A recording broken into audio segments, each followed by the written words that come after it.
Hello, friends, and welcome back to Stories About Entitled People. Let's start our video with the story of a pizza delivery driver who found a clever way to deal with a greedy coworker who wanted a slice of the tips, and how it all blew up in her face. But before we begin, don't forget to subscribe to our channel if you're new here and turn on notifications so you don't miss a new video every single day. Here we go. Try to force me to share tips? Management and the law says otherwise. I worked pizza delivery a few years ago. Now that I don't work there anymore, I figured I'd share this gem. Cast: me, duh. Lead, my shift lead. PG, phone girl. For a little while, some of the phone girls were jealous of how much money the drivers made in tips every night. We averaged about $90 to $150 on a good night, but their own tips usually ran about $20 to $30. One girl, PG, wanted drivers to share tips with the phone girls, even though they had their own tip pool that was split with the cooks. PG even tried to get the store manager to sign off on it.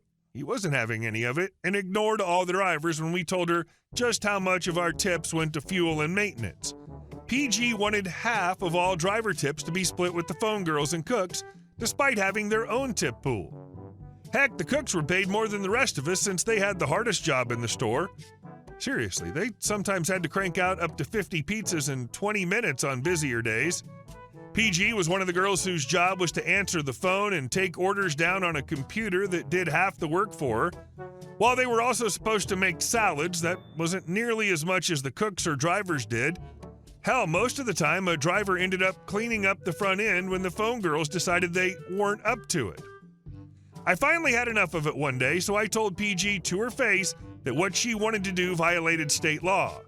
She still argued with me about it, so I decided to bide my time and wait. Here's the thing.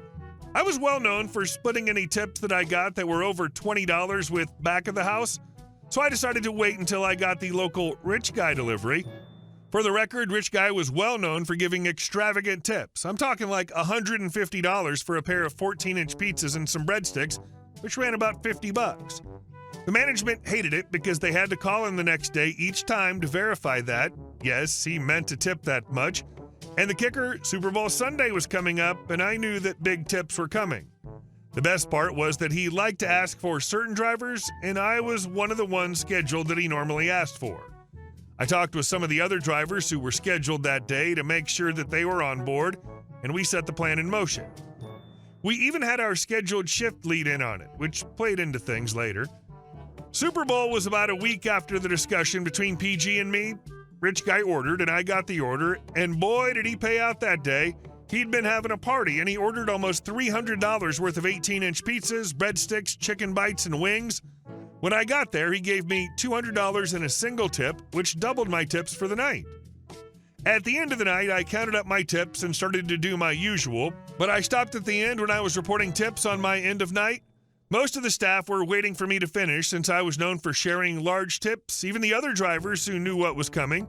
Calling my lead over to the register that I was reporting my final counts on, we had a discussion that we knew PG was listening in on. Me, Rich Guy gave me $200 for a tip. We going through the usual routine? Lead: yeah, I'll leave a note to call him in the morning to verify again. Me: great, thanks. Lead: you doing the usual thing? Referring to my habit of sharing tips over $20? Me: nah, I'm kind of done with it. Lead: huh? I thought you always shared tips over $20. Me: yeah, but I got sick of certain people who keep talking about forcing us drivers to share our tips. Lead: oh, I see. Yeah, that'd get me irritated as well. But you are aware that they can't do that, right? Me: they seem determined to try, so I'm going to start keeping all my tips to prove a point. Lead: fair enough, it's your money. Even I can't force you to share it, and that's the law.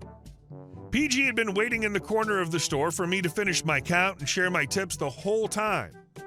From what one of the others told me afterward, her face turned about the color of a tomato during this whole exchange. Finishing up my count and dropping my money, I got ready to leave.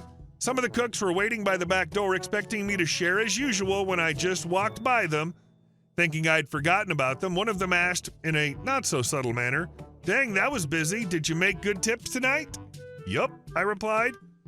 "Not doing your usual?" one asked. He knew he wasn't allowed to ask me directly to share tips, but he'd been one of the ones I usually split tips with. Nope, you can ask Lead about it if you want to, but I've stopped doing that for now. I had the next couple of days off, so I wasn't there for most of the storm that followed. The cooks that I usually split with got curious and asked Lead about what had happened, and since I told him I didn't mind him telling, he told them the truth that one of the phone girls had been getting under my nerves about sharing tips, which wasn't legal. He then asked why they thought it was strange that I wasn't sharing tips. When he was told that was my usual thing, he commented in a not-so-subtle way that it was very generous of him. Needless to say, the cooks who'd been the beneficiaries of my generosity weren't that amused that I stopped being so generous and wanted to know why. PG soon started getting the cold shoulder from most of the other back-of-house staff, and she soon complained to the owner, who'd been unaware of my normal generosity, that she was getting bullied. After a call to come in to work on my day off, I was asked what was going on by the owner, so I told him everything. The next Friday, everyone was scheduled for a mandatory meeting.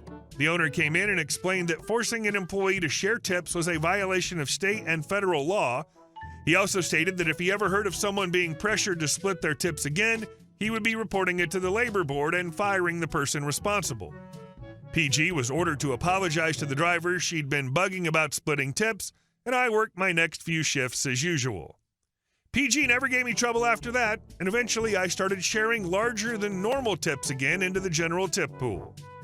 I ended up changing jobs about a year later, but I still look back at that job fondly. I loved working there and would gladly go back if they ever asked me to work part-time again. On a more positive note, PG has really turned herself around and is even going to be a store manager at a different location soon. We ended up burying the hatchet a few months after the whole thing. An entitled people story where the entitled person learned their lesson? I don't know how to handle this.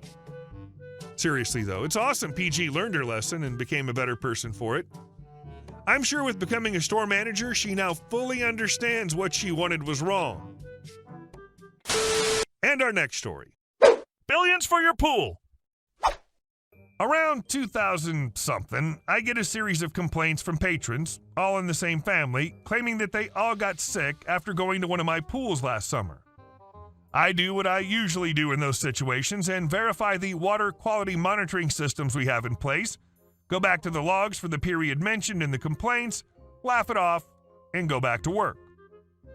A few weeks later, and another set of complaints, this time stating that health conditions have worsened, that they have had water samples from the facility analyzed by an independent lab, and stating I didn't respond to the first set of complaints. After the summer season ended, probably around late October, I get a call from the city's lawyer. We're being sued by the family. The results from the lab came in. Our pool water was full of E. coli bacteria and other nasty bugs. The family wants a huge cash settlement, and the lawyer asks if it's worth going to court, if we had a solid defense. I tell the lawyer we can go to court, and if we lose, I'll have my own private insurance pay the amount we would end up having to pay, as well as any fines that might have come from the government. The lawyer knows me, and I had to deal with other situations with her in the past. She knows how I work and knows we have nothing to worry about just from my tone of voice. But I explain the whole situation. She laughs, write-ups a countersuit, but just for our legal fees. Thinking back, I should have said only, don't worry, I got this.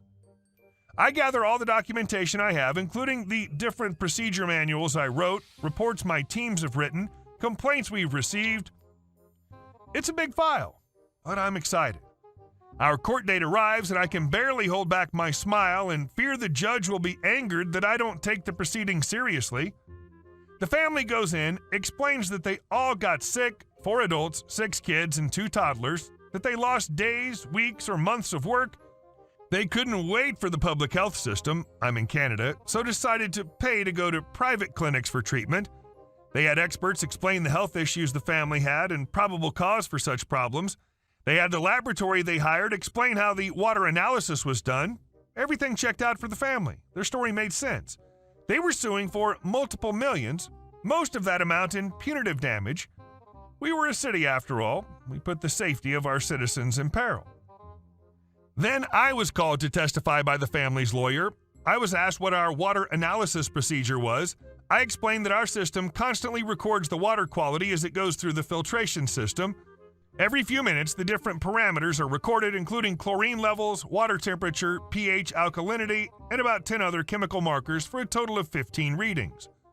I explained that our staff takes manual measurements of 3 chemicals as well as water temperature every 2 hours. I explained that we take turbidity readings once a week and bacterial measurements every 2 weeks. I explain our procedure when any of the measurements doesn't respect what the law requires, and also explain that we go beyond what the law for most, if not all, measurements. If we need by law 0.1 of less of said chemical, we're at 0.05. Then I'm asked if my staff took the measurements at the pool because the family claimed that nobody ever checked the water quality. I answered that my team did not in fact take any measurements. I was asked if our automated system was properly calibrated according to the manufacturer's schedule. I confirmed that it was not, holding back laughter.